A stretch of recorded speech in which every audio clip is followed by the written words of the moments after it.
Smith corks one into right down the line. It may go. Go crazy, folks. Go crazy. Breeze hits it in the air to center.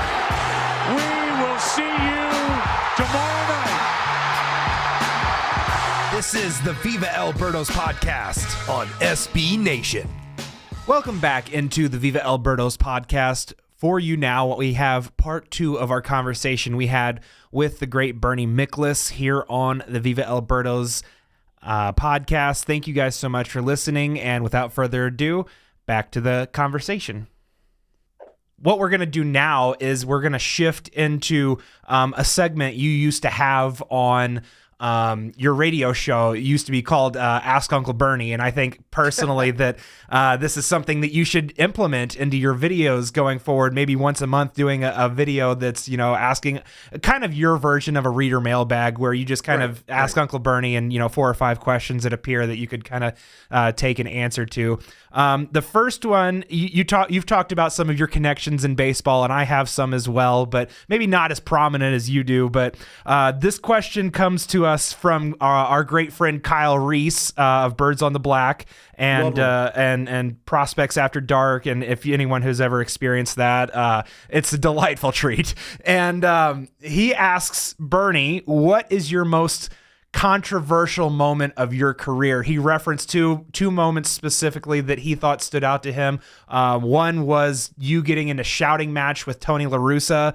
And then the other one was something to do with a gentleman named Justin Slayton. I don't know exactly the particulars. Kevin Slayton, yeah. Kevin Slayton, that's what it was. We never got in anything, you know, face to face or confrontational. He just hated me, and I was a good target for him, and he went after me. It was all right. I actually benefited from that because I kind of learned, hey, this is part of the gig. You know, if you're prominent or whatever, you're out there, you know, you're going to have people, you're a good fodder, and that's cool. Kevin and I actually became friends. I mean, he's, you know, we subsequently worked together, and, you know, we reached a peace and have enjoyed each other's company whenever we've had a chance to be in the same place or whatever. So that was no big deal, really. It really wasn't. It was tough for me at the time because I was still a pretty young columnist and all that. But the Tony La Russa thing, you know, I would get into these blow-ups with Tony La Russa 2 or 3 times a season. But that one was the only one that ever went public. And it was on live TV. It was the post game. And what happened was, and I'm not trying to make myself sound like the virtuous teammate, but he was really mad at the Post-Dispatch because of something Derek Gould wrote, which was actually a really, really good story. In fact, that Lou Piniella, who was managing the Cubs, thought it was excellent, and he complimented Derek. And I forget what the premise was, but the headline kind of poked fun at the Cubs. La Russa lost his mind and just thought, you know, they're coming in here, you know, we have local media, you know, like lampooning them and showing them disrespect. It's going to be tough enough to beat these guys anyway. And La Russa just flipped his lid over this. And he told the Post-Dispatch, he said, I'm not talking to all you guys, any of you guys this weekend. I'm just don't leave me alone. I'm not talking to you. So it was a Friday night game. It was the press conference. I don't even know who won the game. And La Russa's in a grumpy mood because of this story that was in the paper that day. And yeah, we could still say paper then. But anyway, Joe Strauss asked him a question, and he said, Joe, I talked to you about this. I'm not answering questions for you guys. And I don't know, was Derek next? Derek politely tried to, he said, what is it you guys don't understand? I'm not talking to you, you know, and he was raising his voice, and he was saying it in a way that was really, you know, talking down to them as if they were like, you know, a couple of the dogs out at his animal rescue service or whatever that was called. And I thought it was just really out of control. And I didn't think Tony had to do that. And so I called out something. I think I said, like, well, why are you doing this? You know, is this really necessary? Why are you doing this? And then he sort of came after me. He actually started walking towards me. And we were going back and forth. And then I stood up because I'm like, you know, Tony's a really, really sharp guy. And he knows that if he's standing over me, looking down on me, and I'm not doing anything, he's doing that for a reason, because he's going to show everyone, see, I can intimidate these clowns. So I stood up, and I'm a large man, and I stood up and looked down at him, and all of a sudden he backs off. And, you know, that was the end of it. But we argued for a little bit in his manager's office, and we always did that. And the thing I always appreciate about Tony, and I loved covering Tony La Russa, because, man, if he believed you sincerely wanted to know stuff, you weren't trying to set a trap, you weren't trying to be a wise guy. If you really wanted to know why he did something in a game, even if it worked or if it didn't work, and he thought you were sincere in your curiosity to have the knowledge about why he did what he did, he would sit there and give me some of the most thoughtful, detailed answers that anybody could hope for. I would sit in his office sometimes till 1 a.m. and we would just talk hardcore baseball, and I would run through situations with him. That game last week, why did you do this? And he was really a pleasure to cover, except he had the Don Tony side. And so if he felt like the media was trying to start trouble, or if he thought maybe I had been too critical, and it's like, well, I'm going to just, we're going to have a little get together with this guy and blah, blah, blah. I found like I learned that, hey, just let him vent. Let him say what he wants. Don't take it personally. We're allowed to say what we feel is right. We give our opinion. So who the heck are we to be so thin-skinned that if a manager's like dressing you down in private about something you said or wrote, let him go for it, because it's really healthy for him to get it all out. And we actually had a great relationship overall, but there were a few times where it was pretty rough, especially that post game on that Friday night. And the sad footnote to all that, the next night is the night Josh Hancock got killed. Oof. It was a really strange weekend. Really, really strange weekend. I tell you another one, and this one maybe wasn't quite as public, but Tino Martinez was who just hated being a Cardinal because they weren't the Yankees and this wasn't New York. And he was a problem. He just had a bad attitude. And some of the players were telling me that, he's really kind of influencing Roland in a bad way, because now Roland doesn't like La Russa. And so they were having all kinds of clubhouse problems. And, Tino Martinez was basically at the center of it. And so I wrote a column and actually didn't make a big deal about it. I just talked about how it was an unhappy clubhouse. And, some people are saying that Tino Martinez has been a bad influence. That's really all I said. Well, La Russa and the whole team basically went nuts on me the next day. And I remember Mike Matheny, the catcher at the time, he said, listen, he said, he's declared war, but I want to tell you this because you and I get along, just so you know what's up. Like him and Dunk asked me to go on Channel 5, Mike Bush's show, and basically to rip you for what you wrote. And Matheny said, I'm not going to get personal. I'm just going to take the point of view that, we all really like Tino. I don't know what that writer was thinking. I said, Mike, do what you got to do, man. I get it. Do what you got to do. And so for about a week, man, I as I like to say now, looking back on it, it's like, man, Tony rolled the tanks out on me. And really it was disproportionate, because what I wrote was actually pretty mild, right? The interesting thing is, like later that summer, when Tony was just as upset with the team as I can ever recall, where, it was just a bad clubhouse. The thing went sour. Tony did something I never thought I would see him do. They lost a really bad game in Houston, and he was fuming. And I don't even know how the subject of a bad clubhouse came up again. I didn't broach it, not that I was afraid to, but it's like, what's the point? I might have even said, like, listen, what's the morale of the team like? I may have like sort of go into it that way. And he said, off the record, let's go through it. He says, you think I got a problem with the players. Let's go through it. He literally went through the whole diamond, like, all right, catcher, I'm good. First baseman, not good. Second base. And he was basically telling me the player, acknowledging that he, yes, indeed, was having problems with some of the players. So that was Tony's way of like telling me I was right. And in his own kind of weird way, almost apologizing for it, like, yeah, you were right. Let's go through this, It's off the record, but let's go through this. He was telling me, okay, I'm sorry that we rolled the tanks out on you. So that's one of the reasons why I actually treasure all those years with Tony La Russa, because there was just some crazy, a lot of great baseball talk, but also just a fascinating man, and also a man who, when you got into it with him, it was actually not at the time, but you look back on it, and it was some of the best memories I had, because it was so fun. And the thing about him, he would come back the next day after one of those big beefs, and it was like it never happened. He would immediately put it behind. Can I tell a Tony La Russa tale out of school? You please, this is your oyster. Go for it, Bernie. I know you wanted to ask Bernie. Yeah, you weren't well, counting on this long. No. We're having I have my popcorn and I'm just sitting back and enjoying myself, to be quite honest with you. So like you go, man. I was gonna say my only comment to that last story was. Especially with Tony was I was going to say that at the top of the show, you should have said the same thing that Tony always said. Whenever I asked you how you were doing, you should have said, ask me at 10:30.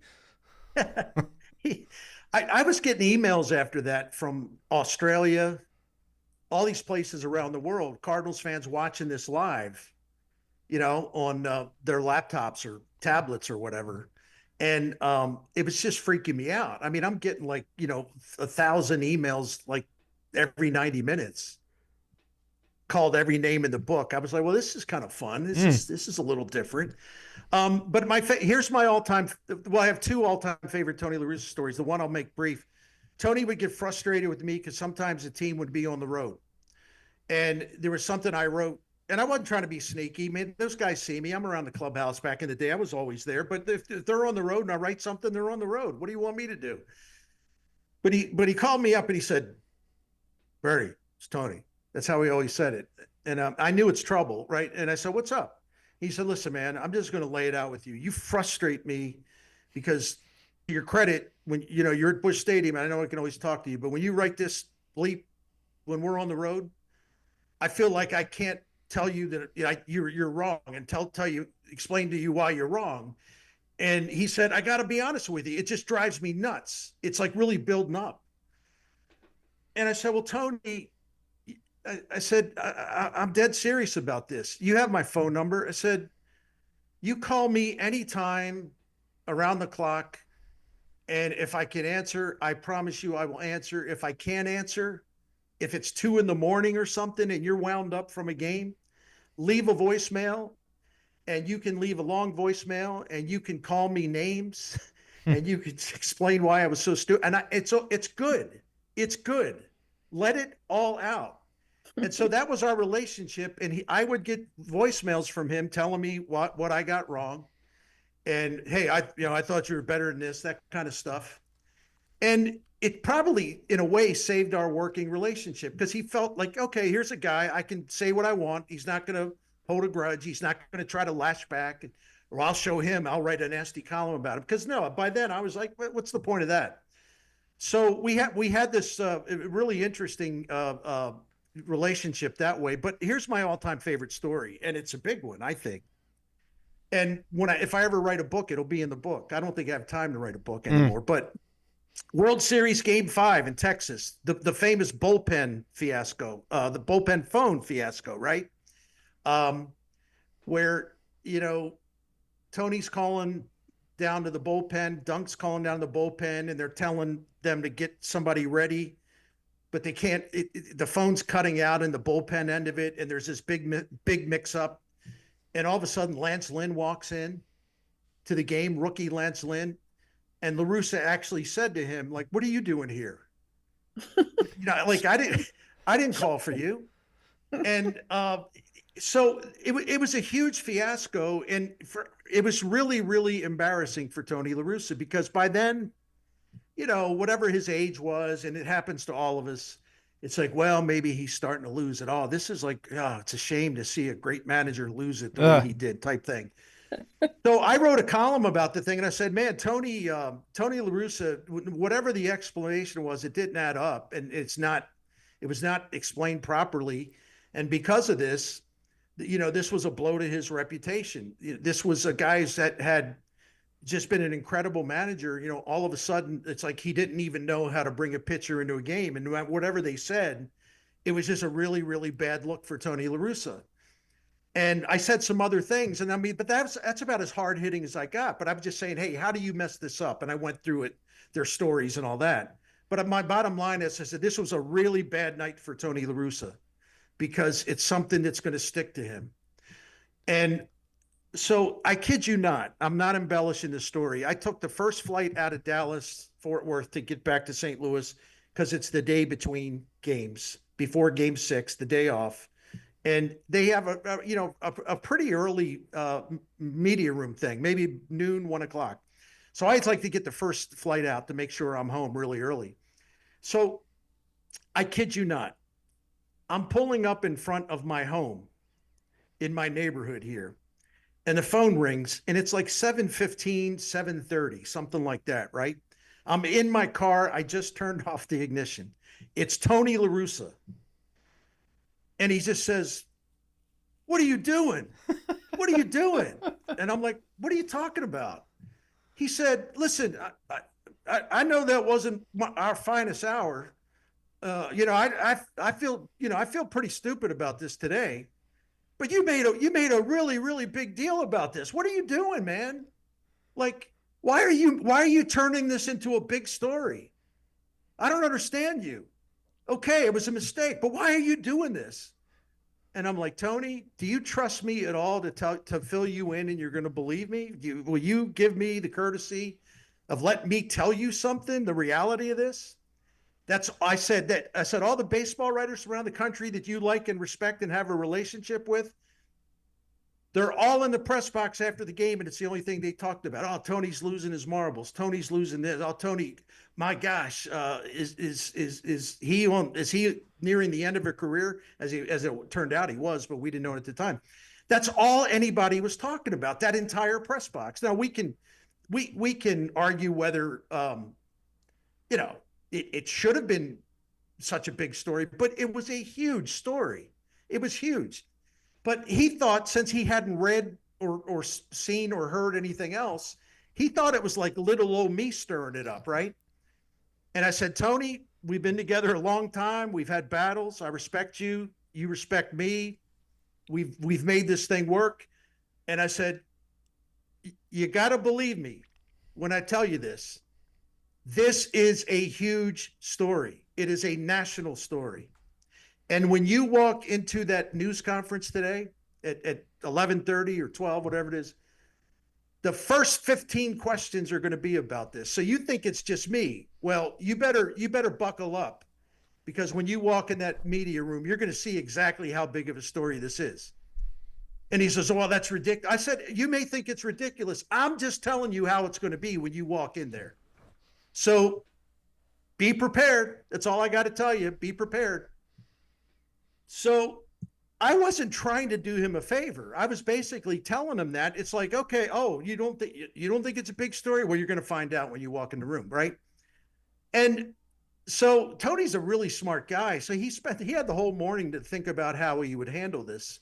And sure enough, he walks in, and there were about 12 questions in a row. And some of them were very aggressive, and there were follow-ups that were really aggressive. And he handled it beautifully. And he basically put the story to rest because he handled all the questions so well. So, so it's the same day after me pulling up in front of my house and him screaming at me "Why are you making a big deal about this?" So Tony, he's leaving the interview room, and he turns and he sees me.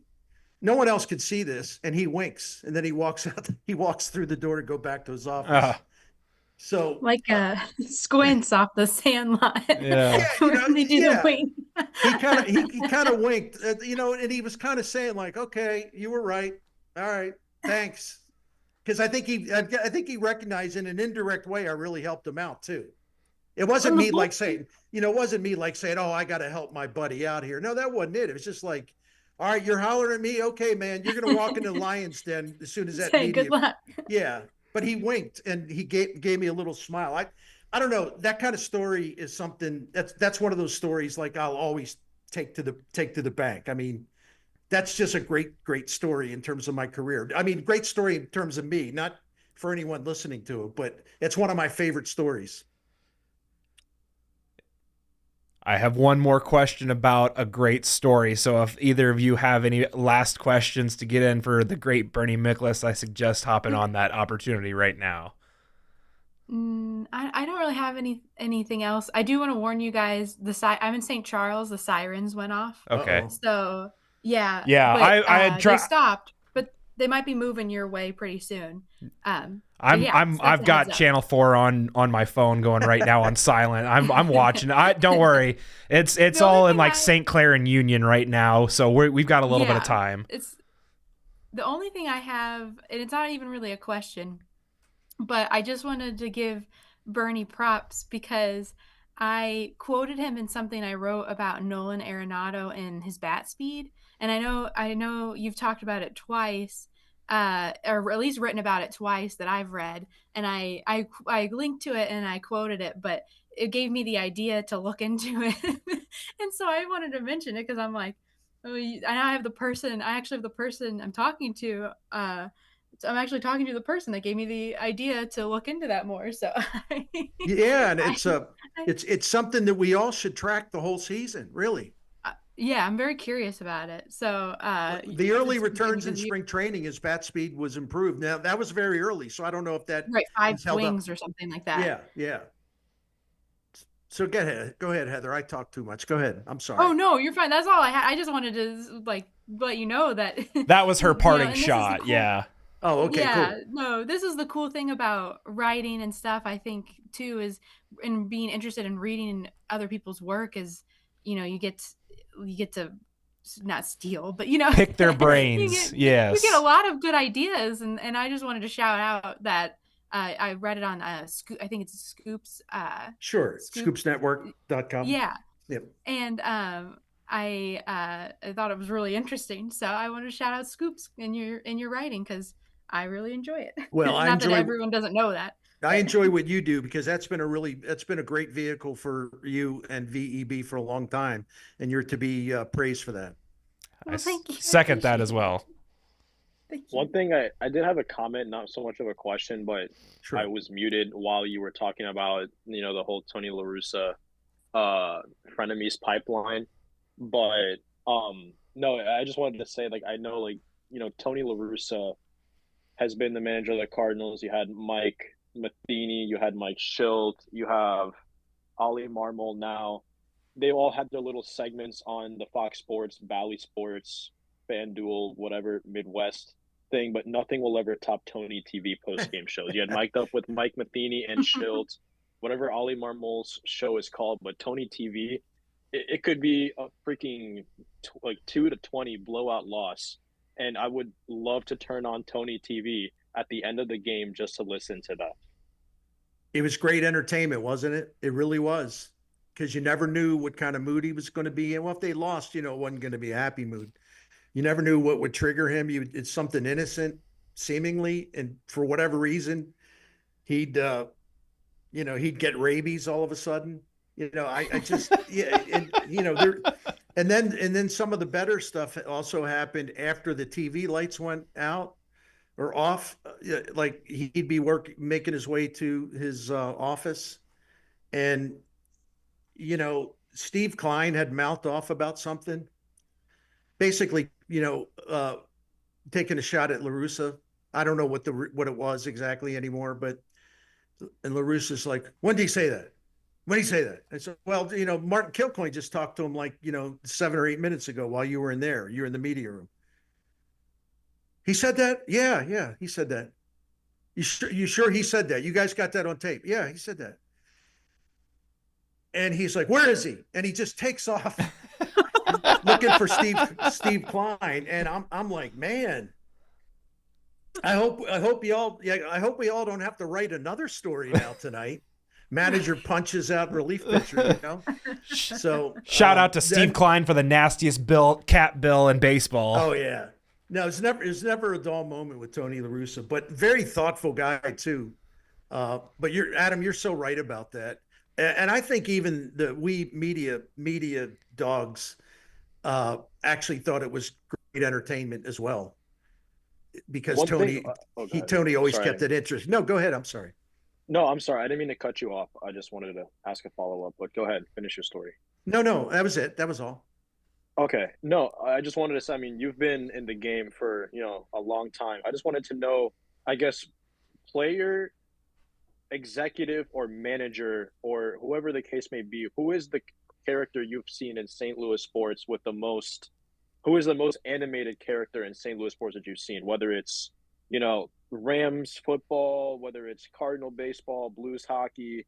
I know you've seen it all. So I just kind of wanted to hear what your perspective is with that. Well, Tony La Russa was the most fascinating, compelling individual, because there were so many psychological layers to him. And, you could step back and appreciate the way he could work things, and he would drive opponents crazy, because they always assumed he was up to no good. And his gamesmanship and the stuff he would come up with, knowing it would trigger the other dugout, like going into Milwaukee, and after the Cardinals lost the game, talking about how he's dropping hints, for example, that the Brewers are manipulating the ribbon board, with the bright lights to he's basically saying they were stealing signs and relaying them or whatever. And I don't think he believed it for a minute, but he wanted to just drive them crazy and sort of take them off their game. And that's what he did. He did that one time to Ned Yost. And there was one of those, well, you hit my guy, I'll hit your guy things. But Tony got the best of it, and he landed the hardest punch, metaphorically speaking. And he did it because he knew that like Ned Yost would just lose his mind and lose his composure. And that's when Tony would get him in like these late inning bullpen matchups and things like that. And that's exactly what happened. Ned Yost freaked out so much at Tony La Russa that night in Milwaukee that Ned Yost got fired a few days later, and his team was leading the wild card race, or they were like a game out of it or something. He got fired because he just lost control. Tony, he would go into Cincinnati every single time. He had something up his sleeve. He knew that he could trigger the Reds, Dusty Baker, whoever's managing the team. It worked all the time. So just try to keep up with how his mind was working, and what he was plotting, and what he was seeing ahead that none of us could possibly see. Just a fascinating guy, but also a very well-read guy. Also a guy that, you'd be in his office late at night, and he's playing like, he's playing like, the best of Kansas or something, like these 70s and 80s bands that he loved so much, right? You'd also walk in his office and you never knew who would be sitting there. Tony collected celebrity friends, and they were always filing through both Busch Stadiums, and you never know who you would see. I walked in one night, and Tony liked me at that time. We were in a good way. And he says, come on in here and meet my friends. And over in that chair, it was Scotty Bowman. And then over in the chair next to Scotty Bowman was Bob Knight. And then 2 seats over, he had Howard Schultz, the CEO of Starbucks. And then he had Timothy B. Schmidt of the Eagles. They're all in his office after a Friday night game. And I'm like, seriously, there's like no one in sports where you're going to have this day-to-day experience where you don't know what's coming with him. It's just fascinating guy. I love Tony La Russa. I really do. And so he would be number one. But the most down-to-earth, charming, charismatic, lovable guy I ever covered in St. Louis was Dick Vermeil. And wow, okay. That story of what happened in 1999 was remarkable in every way. And Dick Vermeil, when he came back, was a really bad football coach. He was out of date, out of touch. He was off for 14 years. The game had changed.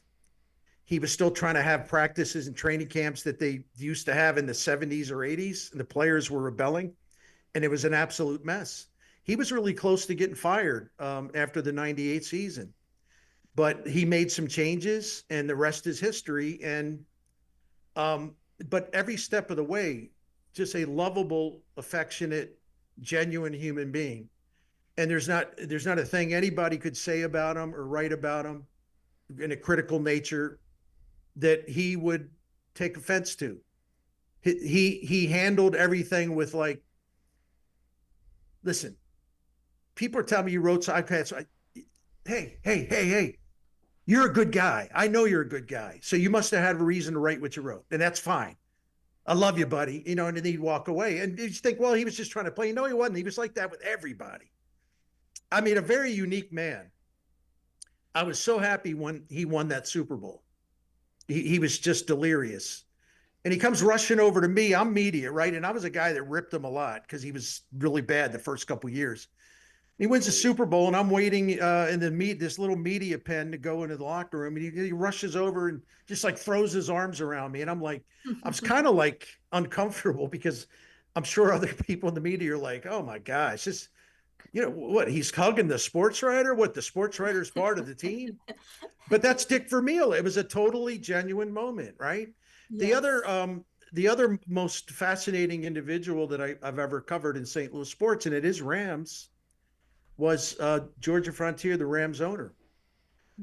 We had a really good professional relationship, and she also, I would socialize with her, which was valuable for me because I would learn some things. And she's another one. She would tell stories about her life, and she would tell stories that were like, wow, you know, hanging with Jackie Kennedy in the White House and all this other stuff and all these people that she knew, you know, throwing fundraisers for like Ronald and Nancy Reagan and, you know, this A list of Hollywood people, and, you know, they're in her home and all this. And she would tell me all these incredible stories. And, you know, then she asked me to write a book, and I said, no, I can't do that because Georgia was wonderful, but she had so many stories and so many people in her life and so many different people through her life, you know, where their paths had crossed, that I knew how she would, and to try to do a book with her, it would have taken like 15 years because she would always want to like add more. But no, I mean, this just she showed me notes that people wrote to her, like Jackie Kennedy, like after the assassination, and she set up a day where the two kids, Caroline and John, could come to a Baltimore Colts game. I think they were in New York because she was married to Carl Rosenbloom at the time, the Colts owner, and she set it up to where they could come and watch football and have just a great day of just, you know, cheering for football, eating fun food, having a ball, getting away from everything.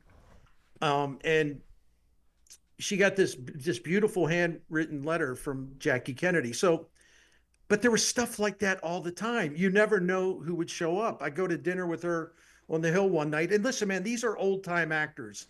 So anybody listening say, why is he talking about all these actors I've never heard of? Because those were her people.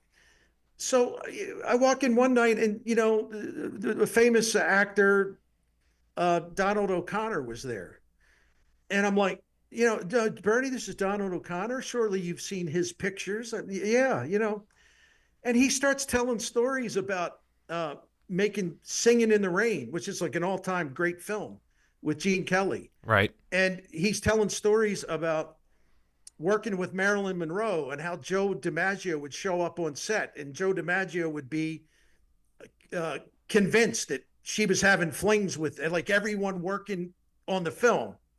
And he would just be irate, and he just had like murder in his eyes. And Donald O'Connor said, God, we hated when he showed up. And, you know, again, to a lot of people, you don't even know who the heck I'm talking about, and I get it. But she had all she collected all these celebrity actors, singers, musicians. I mean, you name it. Old stars and new stars. I mean, I walk in one time, you know, and she's with Vince Vaughn, like drinking champagne. I'm like, what? Vince, like, what is Vince Vaughn doing here? You know, that kind of thing. You just never knew. And the story probably didn't have the payoff that I hoped. But I mean, if you think about her whole life was a carnival. She was a fascinating woman and a lot smarter than people thought. She would ask me questions or no, I would ask her questions and she would say, I saw what you wrote, but let me fill you in on a few things. And she'd go boom, boom, boom, boom, boom. And she knew exactly what she was talking about. Anyway. Unfortunately, yeah, all the great that Georgia Frontier did for the Rams and in St. Louis was upended by Enos. So we don't need to talk about him on this show. But well, I'll just throw this in. When I get these emails, sell the team, DeWitt, sell the team, sell the team. See, this is where my longevity in this role comes in handy because I have perspective, and I'm like, well, I remember when the Rams were really bad, their first 4 years in St. Louis, really, really bad. And people were like, just Georgia. It's like, what kind of owner is she type thing? And I would get emails, I swear to you, they say, she needs to sell the team because you need to sell it to a local owner. She needs to sell it to Kroenke because he's the minority partner. He's a Missouri boy. He helped bring the team here. Bernie, is there any way that you can start making a case for her to sell the team to Kroenke? And I said, no, I'm not going to do that because she's done nothing wrong as the owner, But that's just what happens. You say, sell the team. There are people in St. Louis wanting her to sell the team to Kroenke. When Bill Laurie bought the St. Louis Blues, billionaire. Oh, this guy's great. What a great owner to buy the team. He was a disastrous owner.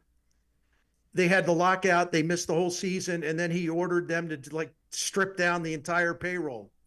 He said, I don't care. I'm going to sell this thing. And I don't care. I want every heavy salary off the books. I don't care if you all win 5 games next year, just get rid of all these salaries. And he traded Chris Pronger. So people were celebrating when Bill Laurie bought the Blues. People were begging for me to write columns telling Georgia to sell to Kroenke. And I always tell them, and I don't think they even understand what I'm talking about. I always just say, listen, man, I've learned in this business, be really, really careful about what you wish for.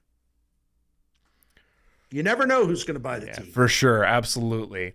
And we'll lead into, if your voice has it in you, Bernie, to close out my favorite story that you have ever told on the radio. And it was also the final story you told before KFNS went off the radio, is the experience in, I believe it was 88, in the World Series and the earthquake, and your whole going through that. For fans to kind of get their popcorn out at this point specifically. And if we could close out the show tonight with you retelling that story, because it's just absolutely fascinating. And especially, given today's day and age and all of the circumstances that you faced, just take us through that day and all of that that came with that. Well, the night before Game 3, it had moved from Oakland to San Francisco. The night before Game 3, I got together with a couple of my Bay Area writer friends, and we were drinking beer, and we were talking about, believe it or not, the first 2 games were really boring. And we were saying, the A's are really, really good. And this is a really boring World Series. This might be end up one of the most boring World Series ever. So, yeah. That's the next, then we go to the next day, and it's right before the teams were, it was those final 15 minutes before first pitch. And I'm in the auxiliary box. It wasn't a box. It was on the upper deck behind home plate at the old Candlestick. So I would be up where, they set aside this area to have an overflow press box, but that's not a box. You have a table, but you're sitting in stadium seats, which is fine. And so the crowd's going, getting revved up. And then all of a sudden I feel something shake. And I thought, oh, it's just people, they're stomping their feet. But the shaking continued. And it seemed like it lasted a lot longer than it really did. But 2 seats down for me was a Bay Area journalist named Bob Padecki. And I'm like, well, I said, what's going on? And he says, it's an earthquake. It's an earthquake. And I said, what? And he said, I think it's pretty big, actually. I hate to tell you that. I think it's pretty big. And so the upper deck at Candlestick Park was swaying. it was swaying. Like, it was almost like imagining yourself like turning your hips from side to side. That's kind of what the stadium was doing. And I really thought at that time, I did. There's only 2 times in my life where I thought I was going to die. The first one was when I was running my grandparents' store and someone robbed the store. I was 16 years old. He told me to lay on the floor and I heard the gun click. Well, for whatever reason, he didn't want to kill me. So I escaped that. Then I think Candlestick Park's about to collapse. And I'm like, is there any way to survive this if this thing's collapsed? Well, it didn't collapse. And that's why it's always going to be probably my favorite ballpark. It kept me and everyone there alive. So we go back. I have to write a story, and the phones hadn't cut out yet. And so I had the top editor at the Post-Dispatch screaming at me, "You got to file a story. You got to file a story. You got to file." And it's like I had no idea if I would have access to a phone line or anything. And so I'm writing a story in my rental car, and it was one of those old Radio Shack things where very rudimentary, and you barely could read the screen, and you could really hold it in your laptop. That was a true laptop. It wasn't a flip top or anything else. So I had the globe light on in my car, and I'm trying to like put this story together on deadline, and then it came time to file it, and a guy I knew who worked for ABC, the production truck was there. And I said, "Is there any way there's a live phone line?" He said, "Man, it just went dead like 20 minutes ago." He said, "All the phones around here are dead. I'm sorry. I can't help you." So I got in my rental car and I drove around. I said, "There's got to be somewhere in San Francisco where there's going to be a phone. I got to find a phone." So I didn't know it at the time, but it was a pretty bad neighborhood. And, there were some people just milling around. And I said, "Look, do you know, is anybody, look, I'm a sports writer from St. Louis. I got to get this story in, or I probably exaggerated a little bit. I said, I'm probably going to get fired if I don't. Listen, if you can get me to a phone, I got $100 for you. It just for doing me the favor." And they went from door to door and they found a phone. And so it turned into this amazing story where I walk in like complete strangers, and I'm using their phone and I'm filing the story, and I'm feeling, I was like totally under pressure, totally stressed out. And these guys stayed and protected my rental car because I had, taken care of them. I didn't ask them to protect my car, but little did I know it was a really rough neighborhood. So they thought, well, this guy did us right, so let's just watch his car for him. So I'm in there with the family, and then, the family's in there, and, the guy basically, he asked me if he had fired up a joint, and he asked me if I wanted to partake, right? And I said, no, I really appreciate that. I really appreciate that. But I tell you what, I would really love a cold beer. And he went to his refrigerator and he pulled out 2 Bud Light tall boys and put them on the table. And he said, "Here you go, my friend." And so I sat there for an hour drinking cold beer with his family, getting to know all about him, getting to know all about the neighborhood. And it was one of the most delightful experiences I ever had. And then I go down to the St. Francis Hotel in downtown San Francisco. It's a classic, one of my favorite hotels ever. My room was on like the 15th floor, but there were no elevators. There was nothing. There was no lights. And so they would lead guests up these old stairs by candlelight. And I remember just thinking, like, how does one even imagine a scene like this when you're traveling on the road to cover baseball? So I went from there, and they told me I was on earthquake duty and I had to go find stories. So I went and found stories the next 3 days, and I thought there was really interesting stories. I actually went into action as an earthquake reporter. And I did a story about a rescue dog that was looking for dead bodies under the freeway collapse. And the dog would come out of this freeway that had collapsed. The top level collapsed on the second level. And they didn't know if there were any survivors. As it turned out, there were a couple. But they would send this dog in there to search to see if anybody was living. And the dog would come out, and the dog, you could likely tell by the body language, the dog was like frustrated, and the dog wanted to go back in there. because the dog kind of knew in his own way that he had failed. And I built this whole thing about this dog, just this dog wanting so desperately to help, because that's what it was trained to do. And how the dog would just run in there over and over again and come back, and nothing was he detected anything. He didn't detect anything. And everyone knew that, he didn't find a living person. And I know it sounds corny, but I was able to build a whole story around this dog. Like about the desperation of this whole situation and the heartbreak of this whole situation. And I'm more proud of that story, I think, about anything I've ever written. And then the next day I went down to Santa Cruz, and I end up being right there with President Bush, as in George H.W. Bush, who was touring one of the earthquake sites. And I was able to have a conversation with him. And then the next day I found a story. There was basically this community center that was very wide open to people. And so there was nothing wrong with anybody being there, but there was a group of like hippies who sort of got knocked out of where they were living. And so they just kind of moved into this community center. And it was like the happiest place on earth. I mean, they're out on the lawn, they're dancing, their kids are running around. I mean, they're listening to music, they're dancing, there's food. And I'm like, it's like amazing what happens. You'll find stuff like this horrible tragedy, yet, here's a group of people that moved into a community center, and they feel like they have just this wonderful home, and they're grateful, and, they're giving thanks to everybody. But it's just like crazy that, you would go to cover a World Series, and then all of a sudden, over the next 72 hours, you're working on stories like that, and you're finding stories.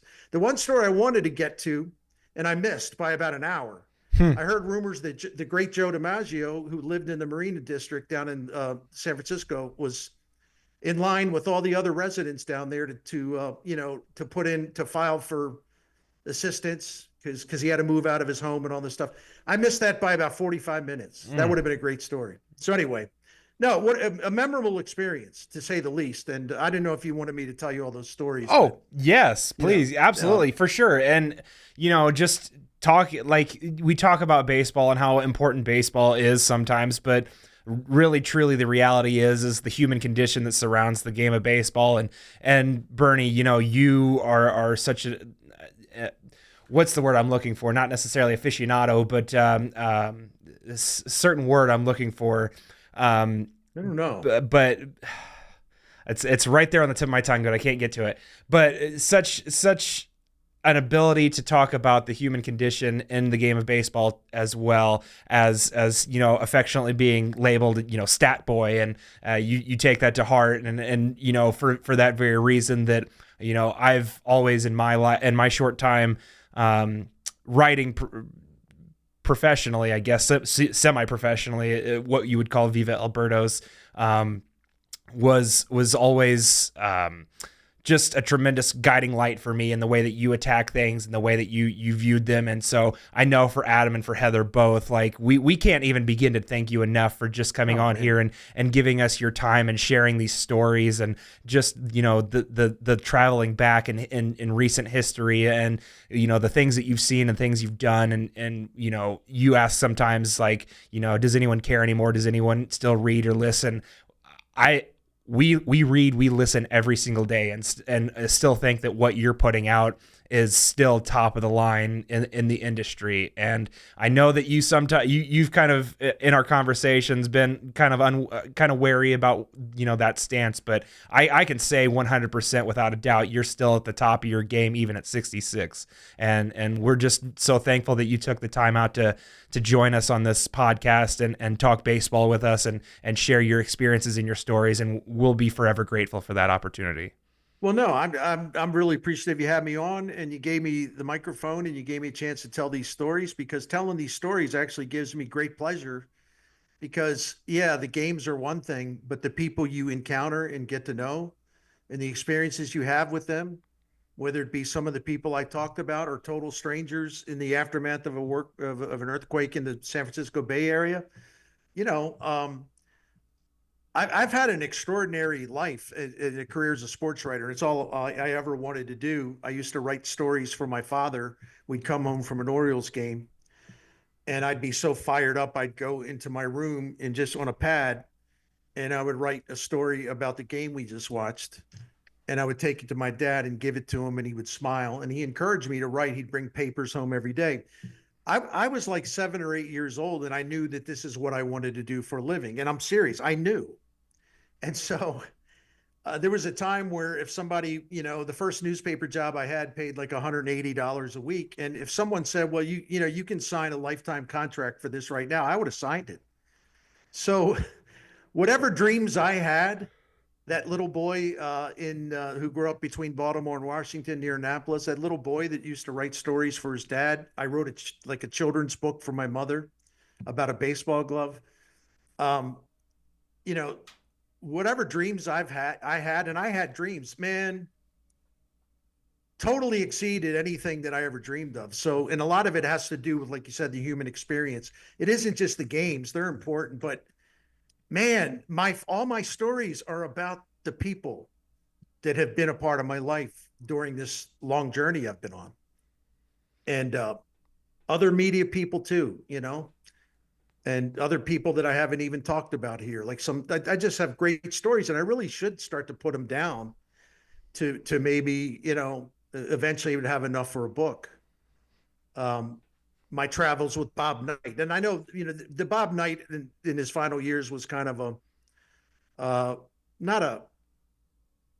what's the word? Not the kind of man you would admire, but I kind of was fortunate to spend time with him in his heyday. And that was an adventure, an amazing adventure, some of the stuff with him. So that's what I mean. I could tell these stories all night. I don't want to do that, because you all have been more than gracious in letting me tell all these stories. So I appreciate that. Thank you. It was my pleasure. We can't thank you enough. And we hope that you'll come back on again in the near future. We love to do a mid-season check-in with you, Bernie, and kind of, see how things are going, and hopefully get you a little more fired up than we were able to. We were a little more nostalgic this time, but I'm certain middle of the season, we can get you fired up and, have the big dog bite off a piece and chew it up. So, well, before I go, a little self-promotion, except please. I can't actually promote it because it's not been announced yet, but I'm going to be doing something. I'm going to be moving, my video operation over and my writing operation over, and I'm going to have a new platform that'll be much better. And I think it'll be much more accessible. The videos will look a lot better. They'll have graphics. The longer videos that I do, they'll be chopped into YouTube shorts. And so people can get the quick hit versions, and I'm really excited about it. And I would imagine maybe this time a week from now, if not sooner, it'll be announced. And I wish I could divulge it here, but it wouldn't be fair to the people that I'm about to go to work for. So sure. Anyway, but just, you'll be able to find me because I'll be linking all this stuff on social media. But thank you for the platform tonight. I've loved VEB for a very long time, going back to the first days of it.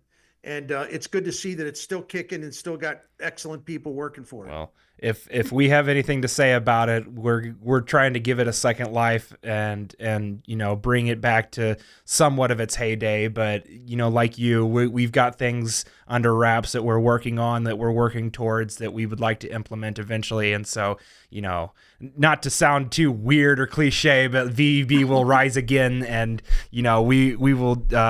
We aim to be at the near the top of the market once more for Cardinals content, and there's a lot of great people out there putting out a lot of great content in the Cardinals community, but we feel really strongly about the content that we're able to put out as well, and we have our eyes set on that as well. But well, I wish you the best with that, and if anything I can do to help promote it, all you got to do is let me know. I appreciate that, and you have the voice to do so, and I'm certain that it was great to be on a show that you did, that while Dan Saliga and the Saliga family, you didn't have to run through that promo every 15 minutes or less, especially after getting fired up about something. So happy to be able to not have to cut you off and stop you while you were on your roll to have to talk about Saliga.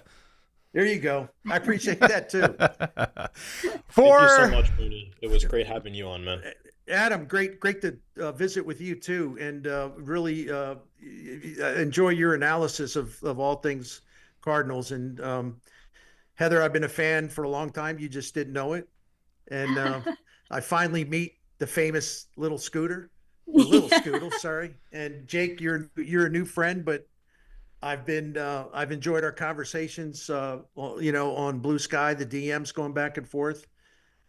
So thanks to all three of you very much. It was wonderful. And likewise, Bernie, we'll be in touch, and hopefully we get to know each other very well and be able to share these experiences together more times, more often than we've been able to, as I referenced at the beginning, that sometimes it was hard to get a hold of you, but now that we've made this connection, hopefully it's one that lasts for a long time, and we look forward to having the great Bernie Miklasz on as often as you're able to commit to it. And sure. Just once again, thank you so much for your time. And for Heather Simon and for Adam Akbani, my name is Jake Wood. Thank you so much for listening, and have a great night. Next week we are doing Right Around Table. We are doing our reader mailbag. So while you've gotten the opportunity to listen to the great Bernie Miklasz tonight, divulge some of his great baseball opinions, next week you'll be able to ask and ascertain yours, and we will entertain them as well. So for Heather Simon, for Adam Akbani, my name is Jake Wood. Have a great night. Thank you for listening.